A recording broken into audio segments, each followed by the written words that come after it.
हदीस के अंदर जो तीन चीजें बताई गई हैं उन्हीं तीन चीजों पर आज मैं इशारा करूंगा। फरमाया तीन चीजें क्या हैं जो ईमान का शोबा है, ईमान की शाख है, ईमान की ब्रांच है। फरमाया फ़अफ़ज़लुहा क़ौलु ला इलाहा इल्लल्लाह, पहली और अफजल ब्रांच, पहली और सबसे अफजल ब्रांच, सबसे ज्यादा बेहतर ब्रांच क्या है? क़ौलु ला इलाहा इल्लल्लाह, इस बात की गवाही देना कि अल्लाह के अलावा कोई माबूद नहीं, ला इलाहा इल्लल्लाह का कहना, ये तो पहली ब्रांच हो गई और सबसे अफजल। व अदनाहा इमाततुल अज़ान तरीक़, और दूसरी चीज बताई सबसे कमतर दर्जे का ईमान यह कि रास्ते से तकलीफ दे चीजों को हटा देना, रास्ते से तकलीफ दे चीजों को दूर कर देना, रास्ते से तकलीफ दे चीजों को खत्म कर देना, हटा देना, ये दूसरी चीज हो गई।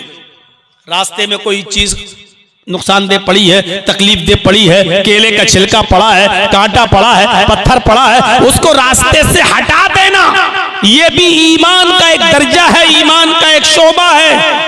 और उसके बाद अल्लाह के नबी सल्लल्लाहु अलैहि वसल्लम ने फरमाया वल हयाउ शुअबतुम मिनल ईमान, और हया भी ईमान का एक शोबा है।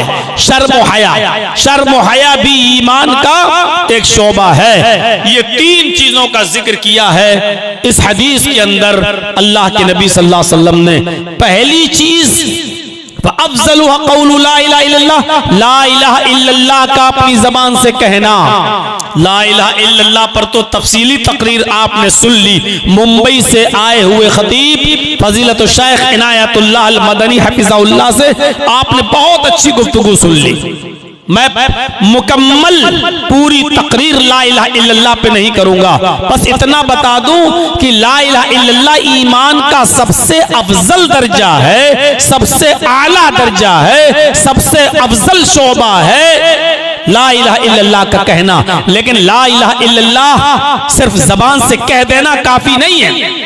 ला इलाहा इल्लल्लाह ये तो कोई बात ही नहीं रही, बस कह दिया ला इलाहा। अब हमने सपने देख रखे हैं कि बस बहुत कुछ हो गया। ला इलाहा इल्लल्लाह को उसके तकाजों के साथ पूरा करना। ला इलाहा इल्लल्लाह भी पढ़ते जाओ और मज़ारों पे चादरें भी चढ़ाते जाओ। ला इलाहा इल्लल्लाह पढ़ते जाओ, अपने गलों में ताबीज और गंडे भी पहनते जाओ। ला इलाहा इल्लल्लाह पढ़ते जाओ और बाबाओं की कब्रों पे चादरें भी चढ़ाते जाओ। ला इलाहा इल्लल्लाह कहते जाओ और बाबाओं की मज़ारों पे जाकर तेरे दर पे आया हूं तो झोला झोली भर के जाऊंगा, इस तरीके के शिरकिया नारे भी लगाते रहो। ला इलाहा इल्लल्लाह कहते रहो और मदद और हाजत दूसरों से मांगते रहो, पूरी करवाते रहो। ला इलाहा इल्लल्लाह कहते रहो और दूसरों के सामने भी सजदे करते रहो। ला इलाहा इल्लल्लाह कहते रहो और दूसरों को भी पुकारते रहो। ये ला इलाहा इल्लल्लाह का तकाजा नहीं है।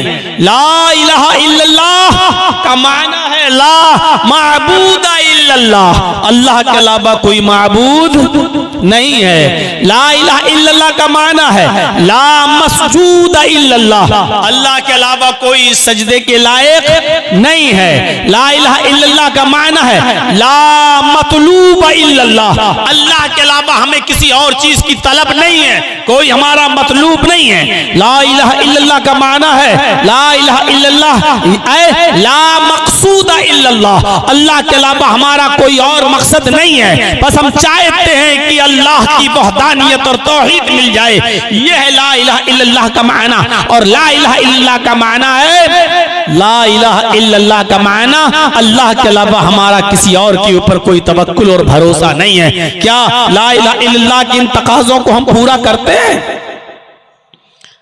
एक आदमी जिंदगी भर बुरे काम करता है, जिंदगी भर काफिर रहता है, जिंदगी भर कुफ्र और शिर्क करता है, लेकिन मरने से एक दिन पहले, 2 दिन पहले अल्लाह उसको तौफीक दे देता है और वो आदमी एक कलमा पढ़ लेता है, अशहदु अल्ला इलाहा इल्लल्लाह, और मर गया। 70 साल तक उसने कुफ्र किया, 70 साल तक उसने शिर्क किया, 70 साल तक उसने गुनाह किए और मरने से पहले अल्लाह ने उसको तौफीक दे दी और उसने कलमा पढ़ लिया, अशहदु अल्ला इलाहा इल्लल्लाह, और उसके बाद वो मर गया, जन्नत का मुस्तहिक हो गया। यानी जिंदगी भर गुनाह किए, जिंदगी भर कुफ्र और शिर्क में रहा और ये कलमा पढ़ लिया तो जन्नती हो गया। अगर ये कलमा नसीब ना होता, ये कलमा ना पढ़ता, इस कलमे की तौफीक उसको ना मिलती और बगैर कलमा पढ़े वो मर जाता तो कहां जाता? जहन्नम में। ये कलमा पढ़ लिया तो कहां चला गया? जन्नत में। इससे पता चलता है कि यही वो कलमा है जो इंसान पढ़ ले तो जन्नती बना देता है, और यही वो कलमा है कि जिसको पढ़े बगैर अगर कोई इंसान मर जाए तो फिर वो जहन्नम हो जाता है।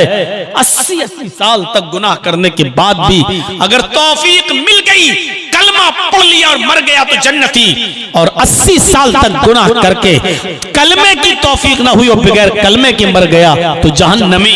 आप अंदाजा लगाइए। आइए एक वाक़े की तरफ लेकर चलता हूं। सही बुखारी में वो वाक़या मौजूद है। अल्लाह के नबी जनाब मोहम्मद रसूलुल्लाह सल्लल्लाहु अलैहि वसल्लम ने यहूदियों के किले का, जिसको खैबर कहा जाता था, उस खैबर का मुहासरा अल्लाह के नबी ने कर लिया।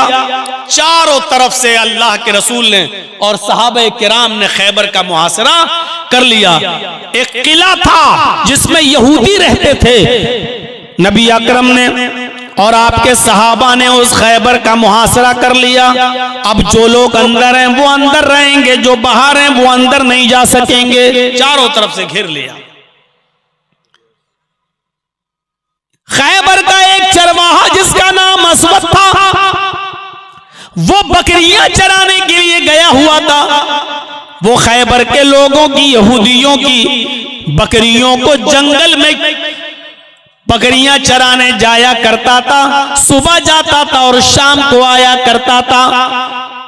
वो अपने अपने बकरियों के मालिक से बकरियां चराने की कीमत लेता था, मजदूरी लेता था, मजदूरी लिया करता था, उजरत पे काम करता था। जब वो बकरियां चरा के आया तो क्या देखता है? खैबर का मुहासरा हो चुका है। पता लगाया तो पता चला मोहम्मद और उसके साथियों ने खैबर का मुहासरा कर लिया है। ये आया और सहाबा से कहने लगा कि आपके नबी कहाँ हैं? मोहम्मदुर रसूलुल्लाह कहाँ हैं? मुझे उनसे मिलना है, मुझे उनसे मुलाकात करना है। बताया मोहम्मदुर रसूलुल्लाह वो हैं, वो खैमा लगा हुआ है, पर्दा पड़ा हुआ है, जाइए उस पर्दे को हटा कर देखिए, मोहम्मदुर रसूलुल्लाह सल्लल्लाहु अलैहि वसल्लम तुम्हें नजर आएंगे। असवद नाम का ये बकरियों का चराने वाला ये यहूदी मोहम्मदुर रसूलुल्लाह के पास जाता है। उसके जहन में ये तसव्वुर था, उसके जहन में ये ख्याल था कि मोहम्मदुर रसूलुल्लाह के पास तो अच्छे खासे बॉडीगार्ड होंगे, इतने बड़े नबी और सहाबा इतनी इज्जत करते हैं उनकी, तो उनके पास तो बहुत बड़े बॉडीगार्ड होंगे, कई कई बॉडीगार्ड तलवारें लिए खड़े होंगे और आसानी से मुलाकात नहीं होगी। पहले हैं अपार्टमेंट लेना पड़ेगा, उसके बाद में मुलाकात होगी। आप आज मिले ना मिले, कल मिलने का टाइम दें या परसों मिलने का टाइम दें, पता नहीं कब टाइम देंगे। उसके जहन में ये तसव्वुर था कि पता नहीं मुझे मिलने का टाइम कब मिलेगा। लेकिन चले, जब उसने खेमे का पर्दा हटाया तो क्या देखता है कि मोहम्मदुर रसूलुल्लाह सल्लल्लाहु अलैहि वसल्लम आलीशान कालीन पर नहीं बैठे हैं, सोफे पर नहीं बैठे हैं, नरम गरम बिस्तर पर नहीं बैठे हैं, बल्कि कच्ची जमीन पर खजूर के पत्तों की चटाई बिछी हुई है। उसी चटाई पर मोहम्मदुर रसूलुल्लाह तशरीफ फरमा है। इसने कहा, क्या आप मोहम्मदुर रसूलुल्लाह हैं?